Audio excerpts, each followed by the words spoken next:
vous allez avoir les volontaires qui vont venir toc-toc aux ressources humaines et dire « Tiens, lui, il a fait ça, pourquoi moi je ne peux pas le faire ?» Ok, on se pose.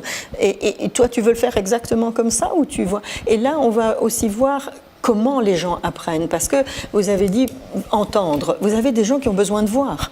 Et donc, quand vous leur mettez comme on appelle un coach, vous ne pouvez pas dire celui-là, il est très bon, il ne sait peut-être pas communiquer avec celui-ci, il faut peut-être modifier les comportements de celui qui est le coach, mais aussi de celui qui va recevoir la formation. Parce que s'ils ne s'écoutent pas ou s'ils ne se regardent pas, s'ils ne sont pas capables d'utiliser tout leur sens pour ponctionner ce qui est intéressant, on va perdre, je dirais, probablement tout le savoir de la personne, parce que ce qu'elle avait à transmettre, elle ne sait que le montrer, elle ne sait pas l'expliquer.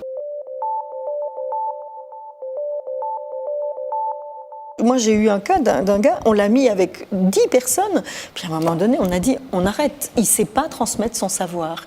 Et puis, on lui a mis un petit jeune à qui on a donné les clés de la communication du coach, et ce petit jeune a pompé comme une éponge, et ça s'est passé super bien. Mais on avait essayé avant, sans inclure le paramètre comportemental, à ce point, on a perdu beaucoup de temps pour faire de la transmission de savoir, on a failli la rater.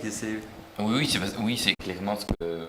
En fait, c'est se dire qu'on considère souvent qu'une personne expérimentée est bon transmetteur, ou en tout cas bon tuteur, si on peut utiliser les termes qu'on utilise souvent, ce qui n'est pas du tout le cas. Et je pense qu'il faut à cette personne donner les clés de comment transmettre, c'est de la formation pédagogique, mais ça peut être des outils, voilà, pour vous dire comment est-ce que un des outils peut être de dire à la personne qui est tutorée ou à la personne à qui il doit transmettre, c'est-à-dire il est comme ça, sache-le. Si donc voilà, il faut, et donc ça c'est un outil, c'est aussi un outil. C'est pour ça que le 70% est aussi important, parce que c'est le faire. La personne, même s'il ne sait pas transmettre, moi, en tant qu'apprenti, si je n'arrive pas à acquérir les compétences, je ne vais pas pouvoir.